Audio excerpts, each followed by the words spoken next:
Hey, what's going on, everybody? It's Samuel Akem here, and I'm back with another breakdown. I appreciate you guys for tapping into the channel. Today, we are breaking down Montana State versus Illinois State. They played an absolute instant classic in the national championship. Montana State was the victor as the higher seed. They won 35-34, but it wasn't easy, and they absolutely needed every minute of this game to come out with the victory. So we're going to be breaking it all down.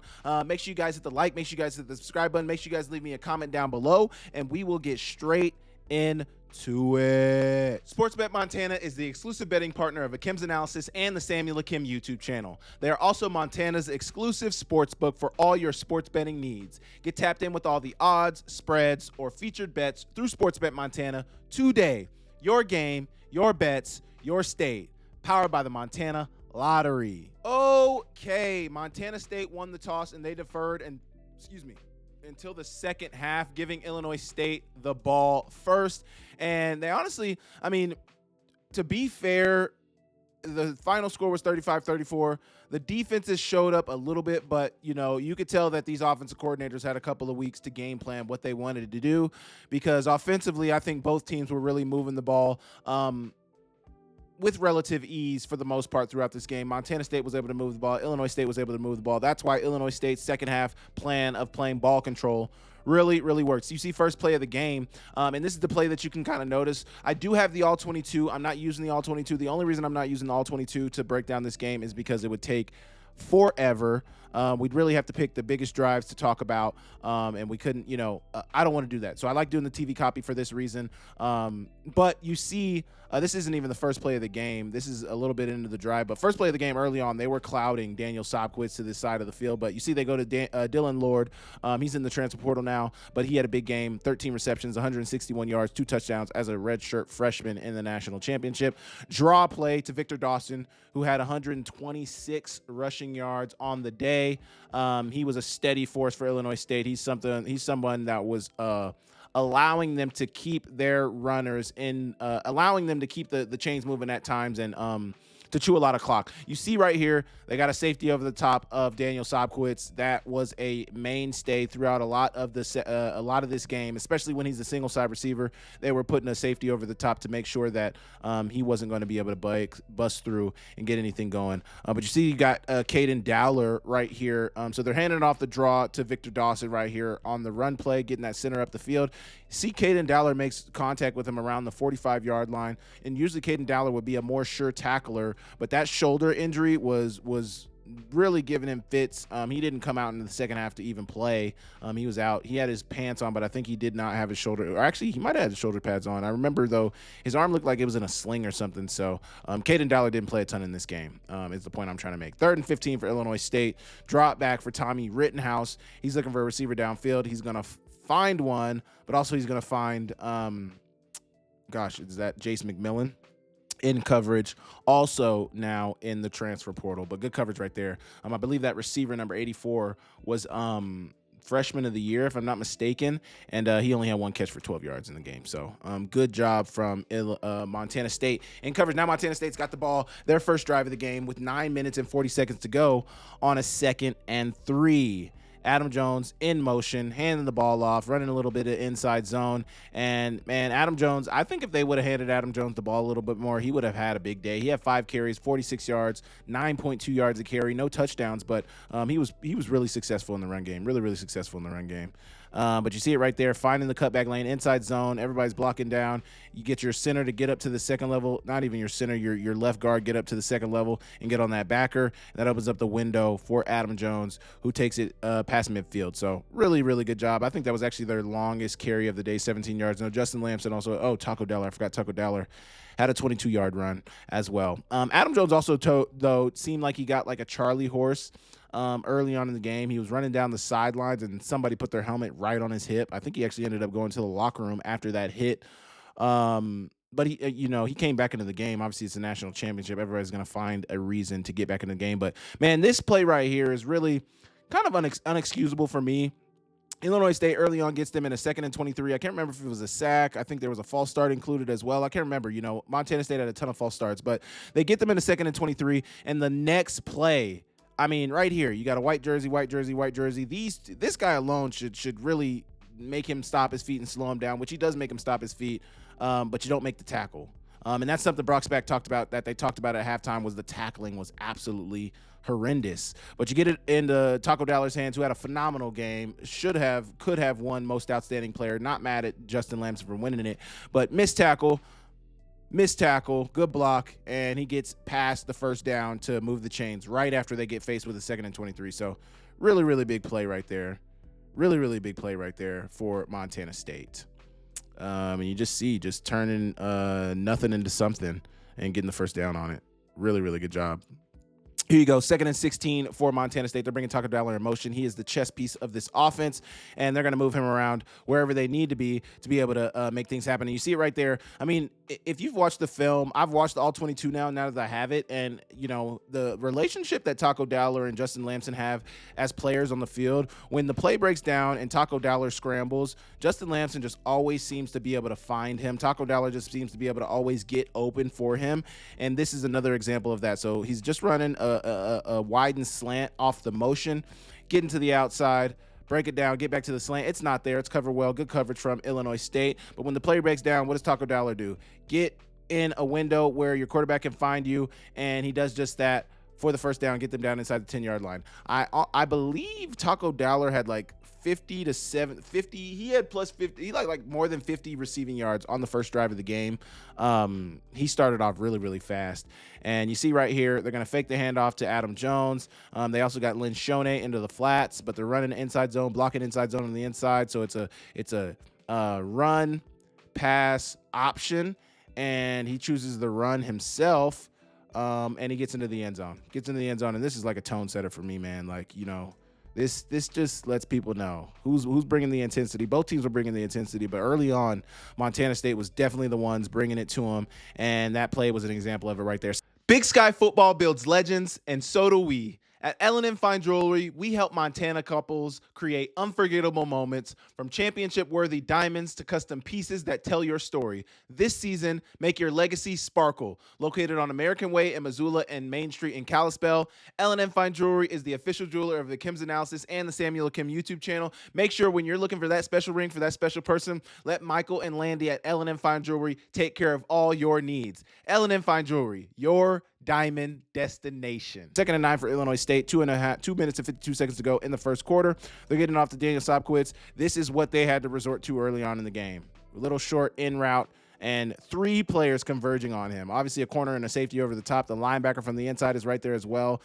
He gets a lot of your attention because he had 8 touchdowns in the playoffs, and he should get your attention that way. But he's singled up. He gets single coverage down there. They try to throw it to him. I'm not sure why this wasn't called. That Southland crew was very interesting, but if you look, he's got his hand on his right shoulder, and I'm not gonna lie, this is why I don't like defensive backs. He held him. This is holding. Daniel Sobkowitz is running an inside route. You see his left arm is going to wrap around his shoulder, and that's a hold. That's a hold. Daniel Sobkowitz cannot separate because he's getting held. This was not called. This Southland crew, and there's a ref right here. Look, he's squatting. He's squatting to look at the play. No flag, and just look how crazy he starts to go. Clamp. It wasn't clamped. You held him. That stuff pisses me off. I'm sorry. You guys know I'm a receiver. That stuff pisses me off so bad. You held him. You actually held him. And the fact that you're going to make this big scene, like you were like clamping him, yes, it's good coverage. If you take your left arm out of him and you don't hold and you actually still get the pass breakup, that's even great coverage. But man, that stuff pisses me off. I feel for Sobkowitz right there. But 1st and 10, 2 minutes to go in the first quarter. Drop back for Tommy Rittenhouse. He's trying to find a receiver here, and he's going to find him a play later. And this is my thing. Like, you made that big show literally a couple of plays ago. So they tried to punt right here. I think this is when they tried to punt, and I think they had a running into the kicker penalty on Montana State, which moved the chains for Illinois State and gave them the first down, because it's 4th and 4 right here, and then you see it's a 1st and 10. What happened? Well, they tried to punt, running into the kicker. They got an automatic first down. Well, not an automatic first down, but the 5 yards from the running into the kicker gave them the first down. Next play, after you made that big show about I'm clamps, you get cooked. What are we talking about, bro? Like, come on, dog. First down, phenomenal play. Really good job. But Carson Williams had a really good season. He made some plays in this game. I'm not trying to take anything away from what he did. It's just defensive backs, they have this thing, they have this complex about themselves. Phenomenal route from Daniel Sobkowitz. Watch this right here. Getting into it, just technically sound. He's not going to wow you with his speed. He's not going to wow you with his change of direction. He's just very technical. He does the little things right, and that's why he stays in the end zone, and that's why he's super successful. So phenomenal route, good rep right there. Start of the second quarter, Illinois State is driving near midfield. Drop back. They're going to get the screen out to the receiver. This is Seth Glatz on it. They talked about Winkers Wright coming back into this game from injury. He literally only had one carry in this game, and I don't necessarily disagree with that. Like, you stick with what got you to this point, and I think that was Winkers Wright right there as well. That was one reception for 5 yards on that little screen pass right there on third down. He's not going to get much on it, and they're eventually going to punt it away, give it back to Montana State. But you don't play a guy like that in the game, especially when you've had Victor Dawson be as successful as he's been. But, man, Justin Lamson early on in this game was 12 for 13. He started the first half 12 for 13, almost 200 yards passing. Might have had over 200 yards passing. I don't think he had over 200 yards passing, but 12 for 13, was very efficient, had one passing touchdown, 2 rushing touchdowns. He was very, very efficient. But you see right there, they're running the in with the, I believe this is a slant from Chris Long behind it, but just dot down the middle of the field, and then targeting from number 4 is going to get a targeting call, and he's going to be knocked out of the national championship game. It's textbook targeting. We don't even have to, I don't even know if they replayed it on this replay right here, but it was oh yeah, they did replay it. I mean, there's nothing anybody can say about that. That is targeting.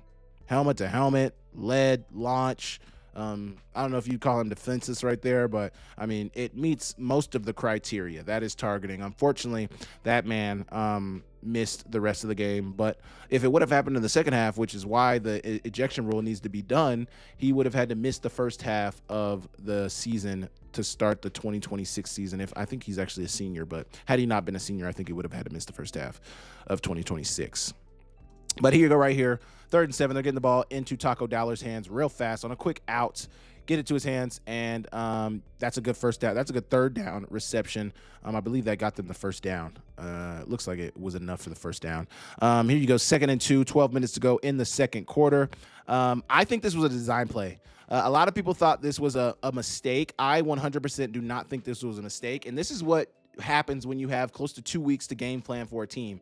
You get to find out, what works, what doesn't work. So they're going to run the crossing concept in front of you, and they're actually got a play action fake on it as well. So what do they do a lot of times? A lot of times they bring Taco Dowler in motion, and he'll orbit, he'll jet, he'll be the underneath on the jet. But right here, they're going to run him in motion, and then he's going to bow back out. So he's basically going to just like act like he's going on the reverse before he shifts back out.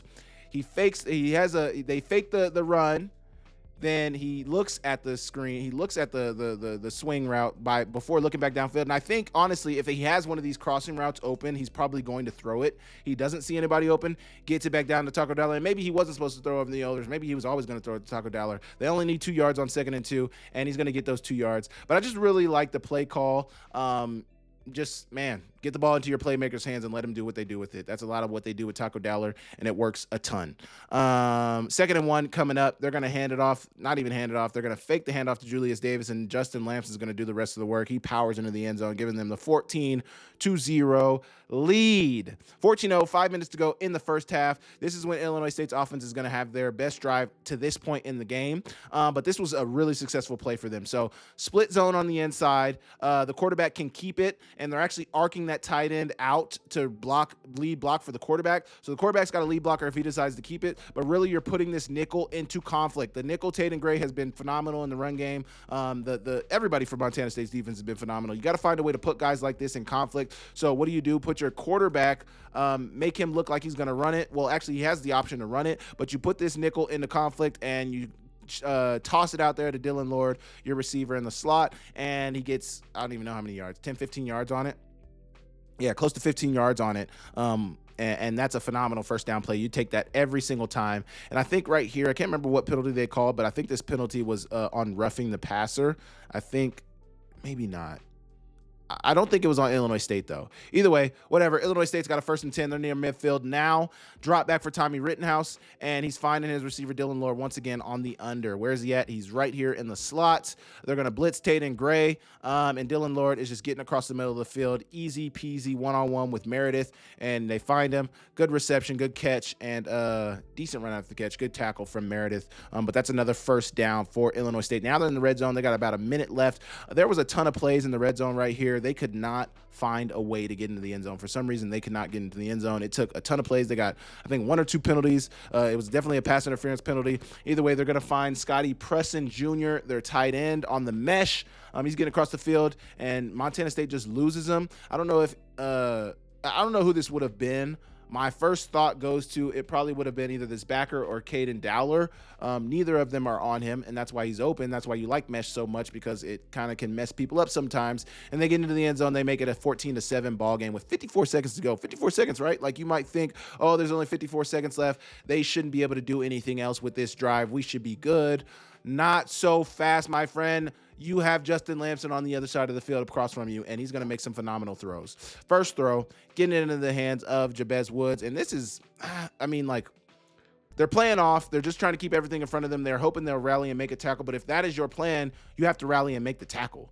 I mean, he gets a good block down here. He gets a good block down there, and that is just enough to open it up. Taco Dowler tries to get a good block, but that gets them to the 45. First play, and there's barely been 10 seconds to run off the clock. 9 seconds to run off the clock. Now you got 30 seconds to go. I think they called a timeout. No, it doesn't look like.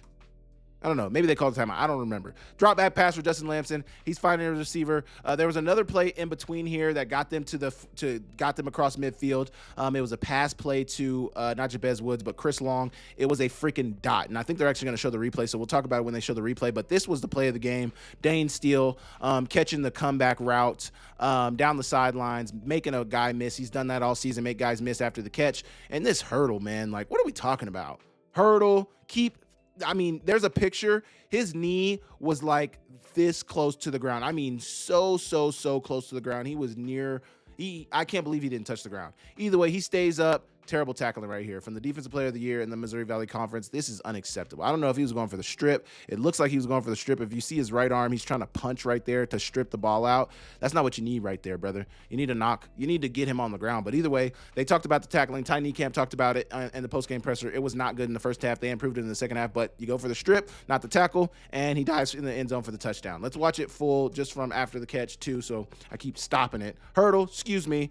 Broken tackle, excuse me, diving to the end zone. Thank you. Julius Davis was making sure he was going to get in there. They take the 21-7 lead. At that point, it was kind of like, man, like, you score, you put a phenomenal drive together right before half to score and put points on the board. You get this pass, you get the next pass. This was a dot, man. This pass right here from Justin Lamson to Chris Long was absolutely phenomenal, man. Like, good catch, good ball. I mean, and this is how close it is. I mean, this whole game was an example of a game of inches, but just how close, I mean, it's close, man. It's close. You're not close enough. They get the ball into his hands, and then Dane still does the rest, get into the end zone, making a guy miss. Excuse me. Let's look how close his knee was. I mean, his knee was like nearly touching the ground. Put that hand down. Ty Niekamp goes for the strip, doesn't get it, and Dane Steele is in the end zone. Vegan was hype, as he should have been. But that was hurtful for if you're Illinois State. I mean, and we did that, just drive down the field, and they drive down. It was a 36-second drive that Montana State had right there. Absolutely detrimental. One thing Illinois State was able to do in the third quarter was run the ball, and you see it right here. They were just no matchup for. I mean, we've seen Montana State's defensive line dominate all season long. It was not that way in this game. They were not the dominant force that they had been all season. Obviously, they were still able to get pushed. They were able to make plays. But Illinois State was a worthy team in the trenches on the front line and the front seven, and you saw that immediately when the second half started. I thought it was very apparent that, you know, they were not about to have their way with Montana State or with Illinois State up front. 3rd and 4 coming up for Illinois State. They're putting together a methodical drive. I think all their drives were like 5 to 6 minutes. I think they counted this as a catch, and they're actually going to show the replay here. This is not a catch, man. He does get his hand down. He's in bounds, but you have to survive the ground, and the ball's moving right there. So not a catch, in my opinion, unless they said like, oh, he came down, but they didn't review it. So Not a catch right there. Whatever. They ruled it a catch. We move on. We're not going to spend too much time on that. 3rd and 4 coming up for Illinois State. They're handing off to Victor Dawson. He's bouncing it outside. Once again, getting the first down. And that's was the thing that really was hurtful for Montana State was they kept getting them in 3rd and 9, third down situations, and they kept not getting them off the field. They kept moving the chains. So it is what it is. But right here, that freshman is going to have his only catch of the game. Maliander is going to catch the in route up top. They're running just a pivot concept. We used to call this pivot. So you run a spot route or just a quick hitch on your receiver. Actually, if it's man coverage like he does right here, you run the pivot route, and that's going to open up that window underneath, the throwing window for the quarterback to get it on the in route to your receiver, and it's a completion right there. And I'm not trying to harp on this, but that is Carson Williams once again. So he had that one PBU and he was going crazy. This might actually be Seth Johnson. I can't see it. I think that's Seth Johnson, actually. Carson Williams is a little darker than that. Either way, they get into the red zone. They hand it off to Victor Dawson a couple of plays later. And man, I don't know if this was supposed to be a touchdown. So he's reaching, and maybe they ruled that before he lost the ball, but I think he was losing the ball like right here. So anyway, he tries to reach it. He fumbles. There's a ton of blue jerseys around. Nobody picks it up, and Illinois State ends up falling on it. It could have been a recovery and a touchback for Montana State, but it ends up being a touchdown for Illinois State. I don't think they officiated this play right. I think given where Victor Dawson fumbled it, I think it's supposed to go back to that spot. But we also saw Montana State score on a play like this earlier in the playoffs. Justin Lamson was running into the end zone. He fumbled it. It was recovered by Cliff Strong into the end zone, and it was a touchdown as well. So maybe, I don't know. It was weird officiating going on throughout this game. 5.5 minutes to go, but look at this. Illinois State just scored, making it 21-14. There's already 5.5 minutes to go in the first in the half. And when they got the ball, let's see when they got the ball. They got the ball with around 13 minutes to go in the third quarter. So they took off, I don't want to do that math, man. Was that like 7 minutes and some change? Like, that is tough for Montana State. You're not seeing the football. Your offense is on the sidelines. They're getting cold. Your defense is playing a ton of plays. It takes its toll. It takes its toll. But one thing that was really good consistently was Jabez Woods in the return game. He was consistently taking the ball back to the 30, 35-yard line, near the 40-yard line, and giving them good starting field position. And then just like this, this is why Justin Lamson has been so good this year. He's able to hit these passes. He's finding Jabez Woods down the sidelines on the wheel route. He starts up the field. They push a tight end or a linebacker underneath in the hooks zone down there, and then they get the ball in the Jabez Woods' hands. Good back shoulder pass from Justin Lamson, understanding that the coverage is over top. So you don't want to lead your receiver down the field and get him killed. Give him an easy pass, back shoulder, and just like that, that's a first down. 21-14, 4:45 to go in the game. Justin Lamson's going to keep it right here. You're watching the end. He crashes down. Excuse me. I'll keep that. Getting to the outside, getting downhill, and down near the 25-yard line. So although Illinois State was able to score, it was detrimental for them because they just allowed them to run right down their throat the next drive. And that was the problem. It's like, okay, the ball control is working for Illinois State. They're scoring and they're keeping the ball away from Montana State. But if your defense can't get a stop, it does not matter. You must get a stop and get off the field. And they ended up being able to get a stop because, we saw what we saw. But, man, this play by Taco Dowler, my goodness. Excuse me. And I'm surprised this didn't get a penalty just based off what Julius Davis had gotten a penalty early on in the season, or not even in the season, earlier on in the playoffs. He got a penalty on throwing up the peace sign against Stephen F. Austin, and then you're able to dive in the end zone like this. I don't know. It just seems like the refs have no consistency. But this run by Taco Dowler is absolutely phenomenal. His change of direction and his stopping and starting ability as a runner is phenomenal. Just right there, excuse me, getting to the inside and diving into the end zone for the touchdown. Just a phenomenal play. Absolutely phenomenal play. Here you go, 28-14 ball game, 3:14 to go in the third quarter. Drop back for Tommy Rittenhouse. What a ball. What a catch from this tight end. Tight end being Javon Charles, number 85. Full extension on the catch across the middle. And, Tommy Rittenhouse was hitting passes like this all game long, man. All game long. He was dialed in. He had over 300 passing yards. I believe he's the single season passing yards leader at Illinois State now based on the season he had. But they're going to hand it off to, who's their running back? Seth Glatz. And, man, look at him run through Petrie right here. You got to bring your lunch pail if you want to tackle him. Good blocking up front, and then even better finish on the run by Glatz. Good block outside by Daniel Sobkowitz. But hey, man, my goodness, I know he felt that. Lowering the shoulder, that's a big running back. Ooh, my goodness. 3rd and 3 coming up, 13 to go in the 4th quarter. Getting it out to their running back, Victor Dawson, who breaks a tackle.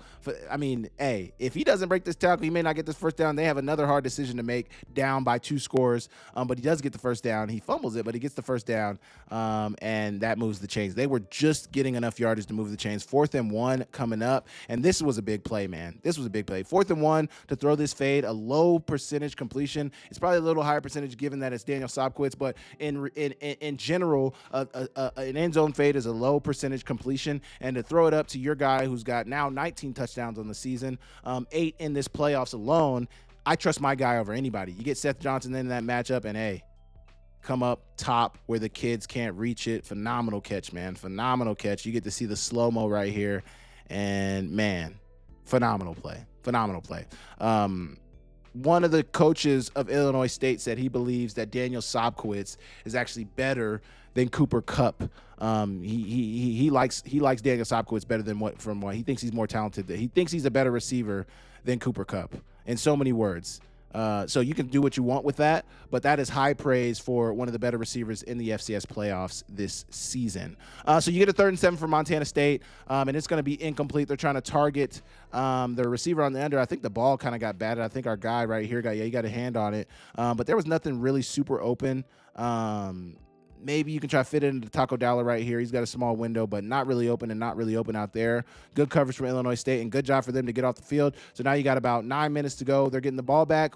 Right here, they got 9 minutes to go. They're getting the ball back, and they got a chance to tie it up. What are they going to do? 3rd and 1. They're going to hand it off. Not hand it off. They're actually going to drop it out to Dylan Lord, who's going to get the first down on the bubble.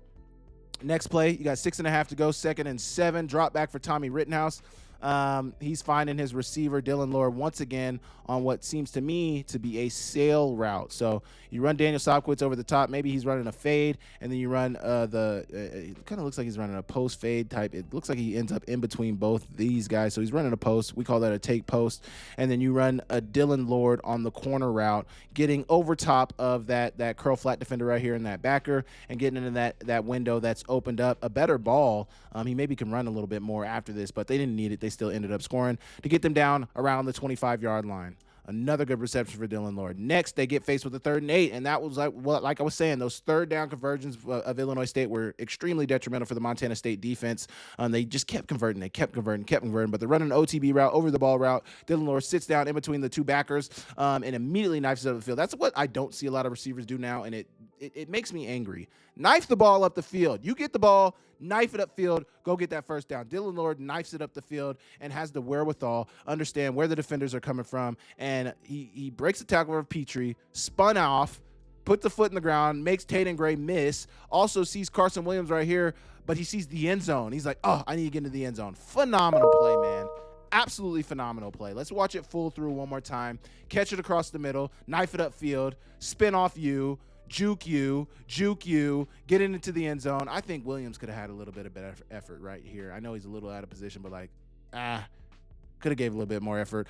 Anyway, they get into the end zone for the touchdown. Phenomenal play, man. Phenomenal play. And phenomenal drive. I keep spitting over this mic, but phenomenal drive from Illinois State. They did what they needed to do. Ball control, keep the ball away from your opponent, get into the end zone, and just like that, they tie it up 28-28. And I mean, Montana State fans, you could have heard a pin drop on their side of the stadium. It was quiet, man. And it was scary. It was scary, man. 3.5 minutes to go. 3rd and 13 for Montana State. I think one of their false start penalties was a reason for them being in a 3rd and 13. But look at this right here, man. Like, almost put the game in jeopardy. So it looks like they're running a cover 3. I can't really see the defender up here, but it looks like a cover 3 with the way this safety is shifting over the top. You got a 3rd down here. They're going to try to run a switch release concept. Taco Dallar's going to that's Dane Steele's going to the inside running a post. And you got the wheel route from the inside receiver getting down the sidelines. It's read really, really well by the cornerback, having good eyes on the quarterback. You want to keep your eyes on the quarterback. He's zone turned to the inside, having his eyes on the quarterback. He's surveying everything. What we got, and he sees the ball be released. I'm not saying if he catches this, they win the game, because there's still a lot of time and, a lot can happen in this time. But, man, a dropped interception like this. Oh, we got to make this. We got to make this. Let's look at it one more time. Ball up top. Just not able to come down with it. Just unable to come down with it. And Montana State ends up punting it away. They give it back to Illinois State, and they got 2.5 minutes to go. Illinois State is going just all right with letting the clock chew, but Montana State can still stop the clock, man. So there's that. But right across the middle for Dylan Lord, that's what I kept saying, man. If they're going to devote all that attention to Daniel Sobkowitz, you need to find a way to get a receiver down the middle of the field, because that safety, obviously they got a high safety here who's watching Dylan Lord, but, you know, there's a lot of space here because, look, this safety's turning his body. This corner's covering Daniel Sobkowitz. He's the single side receiver. So there's a lot of space if you can get to that middle of the field, and they do.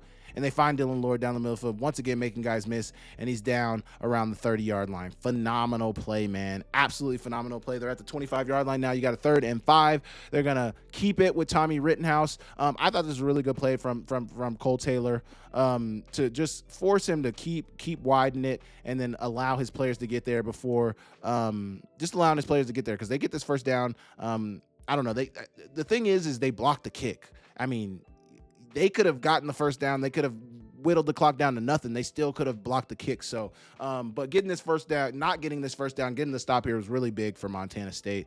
It didn't even matter because it ended up going to overtime. But as you all know, I'm sure you've all seen, 4th and 1, minute to go in the game. The operation was not the greatest. I mean, look right here. I don't know if you would put this on the holder. Like, it looks like the holder dropped it. He immediately picked it up. The snap is low as well, so he had to trap it on the ground, but you see the snap is low. He trapped it. He got it up, and it was good. But honestly, I just think this is a really good rush from McMillan. Jace McMillan got good off the ball. I think the wing here has to get better push on him. Like, you barely put a hand on him. He was just able to free rush around the edge. You got to do a little bit more here. The edge has to do a little bit more here, man. Has to. And it is overload rush. They're rushing more than they can block. You got 1 for 1, 1 for 1, 1 for 1, and basically 3 over this one guy. So he's not even going to be able to block everybody. You just got to hope. You just got to die slow. That's what we used to call it on field goal block. You just got to die slow. Or field goal team, you got to die slow. And they did not die slow there. They got the block. Seth Johnson's going to pick it up and run with it, but he's going to get tackled. But, man, devastating for Illinois State.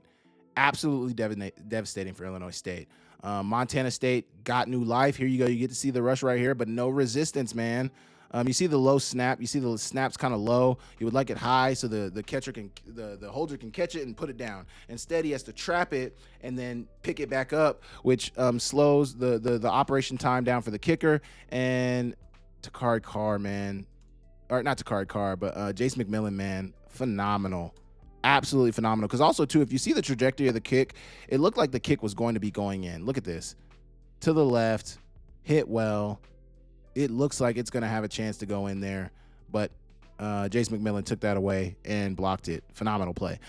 So now you're faced with a 3rd and 9. Montana State got the ball back. They drove down a little bit, but they didn't get close enough. They started messing up. They had some false starts. And right here, this is an illegal formation. You got 2 receivers in motion right here, and the ball's being snapped. That's illegal formation, but they probably didn't call it because you see they lost like 20 yards on this play. No need to call illegal formation when they just lost 20 yards. They're going to punt it away anyway. They ended up punting it away. Illinois State wasn't able to do anything with it, and we're going to overtime. So into regulation. I can't remember who won the toss, but Illinois State got the ball back first. The first play of overtime was a slant to Daniel Sobkowitz. He got them down to the 15-yard line. Next play, they're throwing the quick screen out, the RPO screen out to Dylan Lord, who's going to get the ball in his hands, make a guy miss, and he gets into the end zone for the touchdown. And just like that, Montana State is down. And that was the first team to score, I believe, over 28 points on this Montana State team. And, man, it was looking dire for them. But for the second kick in a row, the operation is less than stellar. The snap was a little better. The holder, though, like, he dropped it. He actually, like, he dropped it. He did not turn the laces. That doesn't matter. It got blocked, though. And the blocking up front is not great either. How do you let Petrie get through here? Petrie just powered his way through. Where's Petrie at?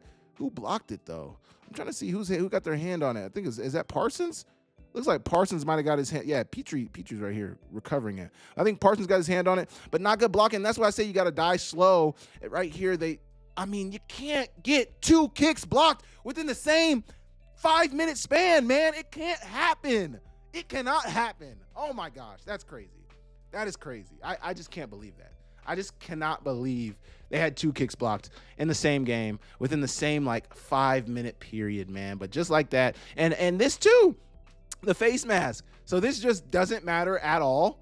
Like, oh yeah, he grabbed his face mask. Like, hey, but there's not going to be any consequence for that. Because it's a forced decline because the drive is over. That drive is over anyway. So there's no way they can. But man, that's detrimental. The blocked kick, man. Come on. I would put. He blocked it. He dropped it. He dropped it. The holder dropped it, man. You dropped it. You got to be cleaner than that. You got to be cleaner than that. They're not. Either way, they get the ball in his hands. Good tackle right there. Either way. Next, Montana State's got the ball now. Montana State's got the ball now. They're faced with the 3rd and 10. Watch the play that they're running. So this is zero coverage once again. Man coverage, man coverage, man coverage. They're rushing 7. They got man coverage right there. And what are they going to run? They're running a corner with a 2 inside slants, and they try to throw it to the back. They try to throw it to the inside slant to Jabez Woods. It hits him right in the chest. It's a little bit behind, but it hits him in the chest. He should catch it, and man, that could have ended the game right there. That could have ended the game and the season right there. Honestly, Jabez Woods falling into the corner saved their season. Because number 1 was going to catch this. If he doesn't get hit right there, he was going to catch that. And I know he's feeling it right there. That's a devastating drop. But next play, what do? They said Sturbick liked the play. They liked the look. They liked the corner route to Taco. Because if you look where watch Taco Dowler here. He's going to win. Gets him up, squares him up. He's open. He made the defender fall. He's open. And Justin Lamson had enough time to throw it. He had enough time to throw it. He just didn't. He chose the inside route. Sturbick probably looked at that on the iPad and was like, hey, we're going right back to it. So what do they do this time? We're going to bring Taco Dowler in motion. See the ID, the man coverage. They got press man this time, which means they're trying to disrupt the routes. But good for Montana State to put him in motion so that you can't press him. You can't press him because they're pressing. If you look at the last look, they're all off, press. He's off as well. On the 4th and 10, they're trying to press because we're not going to give you enough time to get into your routes. We're not going to give you free releases to get into your routes to where they can complete something you can catch and run. No, we're going to get into your face. We're going to make it hard for you to get off the line of scrimmage. But they can't do that with Taco Dowler because they put him in motion, and that is ultimately their saving grace. Watch Adam Jones here on the pass protection. Phenomenal job on the blitz pickup. Really, really good job. That gave Justin Lamson an extra split second to be able to drop back and get this ball out to Taco Dowler for the catch and the touchdown, and ultimately the game winner, man. Get ready, Montana. Place bets on your favorite teams and games with Sportsbet Montana. With over 500 locations statewide, it's never been easier to get in on the action. Choose from spreads, money lines, parlays, and more. Excitement? You bet. Action? You bet. Winning? You bet. Visit sportsbetmontana.com or download the app now. Sportsbet Montana, Montana's exclusive sportsbook. Phenomenal job. Absolutely phenomenal job. Not much in the route concept here, just running the corner route, rolling into it. He didn't need to do much because he had off coverage, but man, phenomenal job. Absolutely phenomenal job. And then they kick the PAT, which is good, and they win the national championship. And it just phenomenal game, back and forth, everything you want in a national championship game. There was a lot to talk about here, and I know I spent a lot of time talking about it, but just a phenomenal game, man. Phenomenal championship game, well-deserved by Montana State. Illinois State deserved to win it as well. They didn't, though, so give credit where credit is due. Man, phenomenal. I appreciate you guys tuning in to another one of my breakdowns. Make sure you guys hit the like, make sure you guys hit the subscribe button, make sure you guys leave me a comment down below, and I will catch you guys next time. See you later.